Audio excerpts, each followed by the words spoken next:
নমস্কাৰ। আজি আমি জানিম কৈলাশ পৰ্বতৰ ৰহস্য। কিয় আজিলৈকে কোনেও এই পৰ্বতৰ শিখৰত আৰোহণ কৰিব পৰা নাই? ভাবকচোন, এই পৃথিৱীত এভাৰেষ্টৰ দৰে ৮,০০০ মিটাৰতকৈ ওখ বহু পৰ্বত মানুহে ইতিমধ্যে আৰোহণ কৰিব পাৰিছে। কিন্তু এনে এটা পৰ্বত আছে যাৰ শিখৰত আজিলৈকে কোনেও আৰোহণ কৰিব পৰা নাই, আৰু সেইটো হৈছে সকলোৰে আচৰিত কৈলাশ পৰ্বত। কিয়? এতিয়া প্ৰশ্নটো হয় কিয়? এইটো কেৱল এটা কঠিন বা দুৰ্গম পথৰ বাবে, নে ইয়াৰ দ্বাৰা লুকাই আছে কোনো অন্য ৰহস্য? আজিৰ এই ডকুমেণ্টৰীত আমি জানিবলৈ চেষ্টা কৰিম কৈলাশ পৰ্বতৰ আঁৰত থকা ৰহস্যসমূহ, আৰু কি কাৰণে বিজ্ঞানী, পৰ্বতাৰোহী বা আপোনাৰ মোৰ দৰে সকলোৰে বাবে এই কৈলাশ পৰ্বতে সকলোকে আকৰ্ষণ কৰি ৰাখিছে। আচলতে এই কৈলাশ পৰ্বত হৈছে জৈন ধৰ্মাৱলম্বী, হিন্দু ধৰ্মাৱলম্বী, বৌদ্ধ ধৰ্মাৱলম্বীৰ দৰে সকলো কোটি কোটি জনতাৰ বাবে এক পবিত্ৰ। এতিয়া আমি প্ৰথমতে জানি লওঁ কৈলাশ পৰ্বত ক'ত অৱস্থিত। কৈলাশ পৰ্বতত আছে তিব্বতত, চীনৰ নিয়ন্ত্ৰণাধীন এক অঞ্চলত, আৰু ইয়াৰ উচ্চতা হৈছে ৬,৬৩৮ মিটাৰ। ইয়াৰ ওচৰৰ পৰা এছিয়াৰ কেইবাখনো গুৰুত্ব নদীৰ উৎসস্থল ইয়াৰ পৰাই আৰম্ভ হৈছে: ইণ্ডুছ, সতলজ, ব্ৰহ্মপুত্ৰ আৰু কৰ্ণালী। সেইবাবে কৈলাশক বহুতে এছিয়াৰ জল টাৱাৰ বুলি। এইটো প্ৰশ্ন হয়, কিয় কোনোবাই আজিলৈকে কৈলাশ পৰ্বতত আৰোহণ কৰিব পৰা নাই?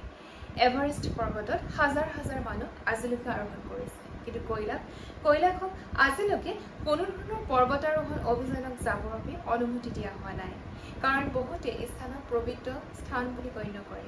আনকি চীন চৰকাৰেও ইয়াত কোনো ধৰণৰ অভিযান চলাবৰ বাবে অনুমতি প্ৰদান নকৰে। আনকি বহুতে দাবী কৰে যে যিসকলে এই পৰ্বতত আৰোহণ কৰিবৰ বাবে চেষ্টা কৰে তেওঁলোকে কিছুমান অলৌকিক অভিজ্ঞতাৰ সন্মুখীন হয়, আৰু এনে কিছুমান পৰিস্থিতিৰ সন্মুখীন হয় যিসমূহৰ বাবে তেওঁলোকে এই পৰ্বতত উঠাটো বা আৰোহণ কৰাটো তেওঁলোকৰ বাবে সম্ভৱপৰ হৈ নুঠে। কিন্তু এই দাবীবোৰ তেওঁলোকৰ আচলতে সকলোৰে কিছু ব্যক্তিগত দাবী হয়। ইয়াৰ বাবে কোনো ধৰণৰ বৈজ্ঞানিক প্ৰমাণ আজিলৈকে উপলব্ধ হোৱা নাই। এতিয়া আহোঁ, কিয় কৈলাশৰ আকৃতিৰ ইমান বিপৰীত? দূৰৰ পৰা চাবলৈ গ'লে কৈলাশ পৰ্বতৰ আটাইকেইটা কাষ প্ৰায় সমমিতীয় যেন লাগে, অৰ্থাৎ চাৰিওফালৰ পৰা সমান যেন লাগে। আনকি বহুতেই কৈলাশ পৰ্বতত পিৰামিডৰ লগত তুলনা কৰে, কিন্তু ভূতত্ত্ববিদসকলে দাবী কৰে যে ই হৈছে বহু লাখ লাখ বছৰৰ বৰফ আৰু গতি আৰু ক্ষয় প্ৰক্ৰিয়াৰ ফলত সৃষ্টি হোৱা এক পৰ্বত। এতিয়া আহোঁ মানস সৰোবৰ আৰু ৰাক্ষস তালৰ কাহিনীৰ মাজলৈ। কৈলাশ পৰ্বতৰ ওচৰত দুটা হ্ৰদ আছে, এটা হৈছে মানস সৰোবৰ আৰু আনটো হৈছে ৰাক্ষস তাল। এই দুয়োটা হ্ৰদক লৈ পেলাই বহুতো অলৌকিক কাহিনী আছে। কোৱা হয় বা বহুতে বিশ্বাস কৰে যে মানস সৰোবৰ হৈছে বহুতে শান্তিৰ প্ৰতীক আৰু পবিত্ৰ স্থান বুলি গণ্য কৰে। আনকি এই দুয়োটাৰ হ্ৰদ প্ৰায় ওচৰা-ওচৰিকৈ অৱস্থিত হ'লেও দুয়োটাৰে পানীৰ মাজত সম্পূৰ্ণ বৈসাদৃশ্য আছে। আনকি ৰাক্ষস তালক লৈ বহুতো লোককথা আৰু পৌৰাণিক কথাও জড়িত হৈ আছে। যদিও এই দুয়োটা হ্ৰদৰ সৃষ্টি আৰু ইয়াৰ বৈশিষ্ট্যসমূহ ভূতত্ত্ব আৰু জলবিজ্ঞানৰ দ্বাৰা ইতিমধ্যে অধ্যয়ন কৰা হৈছে, তথাপি এই দুয়োটা হ্ৰদক কেন্দ্ৰ কৰি থকা ধৰ্মীয় বিশ্বাসসমূহ আজিও জীৱন্ত হৈ আছে। কৈলাশক লৈ দাবী কৰা ৰহস্যময় দাবীসমূহ।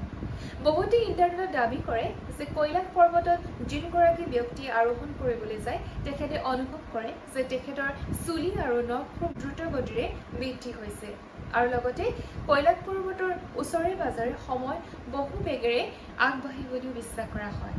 আৰু বহুতে দাবী কৰে যে এই পৰ্বতৰ ওচৰত কোনো ধৰণৰ কম্পাছে কেতিয়াও কাম নকৰে। আনকি বহুতে এলিয়েন আৰু গোপন শক্তিৰ দৰে কিছুমান শক্তিৰ অৱস্থিতিও দাবী কৰে। কিন্তু এই দাবীসমূহ জনপ্ৰিয় হ'লেও ইয়াৰ সমৰ্থনত কোনো ধৰণৰ বৈজ্ঞানিক প্ৰমাণ আজিলৈকে পোৱা নাই। আচলতে উচ্চতা, বতৰ, মানৱীয় অনুভৱ আৰু চুম্বকীয় ক্ষেত্ৰৰ দৰে কাৰকসমূহে এই অলৌকিক ঘটনাসমূহৰ ব্যাখ্যা দিব পাৰে।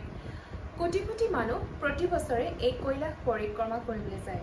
তেওঁলোকে বিশ্বাস কৰে যে যেতিয়া আমি কৈলাশ পৰিক্ৰমা কৰিবলৈ যাওঁ তেতিয়া আমি জীৱনত এক নতুন অভিজ্ঞতা লাভ কৰোঁ, আৰু লগতে আমাৰ জীৱনত এক বিশেষ ধৰণৰ মানসিক শান্তি লাভ কৰা বুলি গণ্য কৰা হয়। আচলতে ধৰ্মীয় বিশ্বাস যিয়েই নহওক কিয়, এই কৈলাশে বিশ্বৰ বিভিন্ন সংস্কৃতি আৰু পৰম্পৰাক এক বিশেষ সূত্ৰত বান্ধি ৰাখিছে।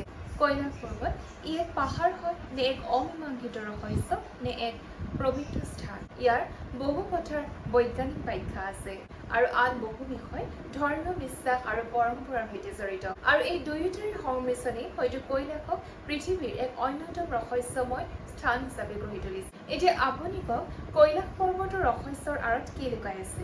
ধৰ্মীয় বিশ্বাস নে প্ৰাকৃতিক বিজ্ঞান নে দুয়োটাৰে সংমিশ্ৰণত আন কি? কমেণ্টত আপোনাৰ মতামত নিশ্চয় জনাব। মই তুলুমণি পুনৰ এক নতুন ভিডিঅ' লৈ নতুন এটা বিষয় লৈ পুনৰ লগ পাম। আজিলৈ আহিছোঁ, ধন্যবাদ।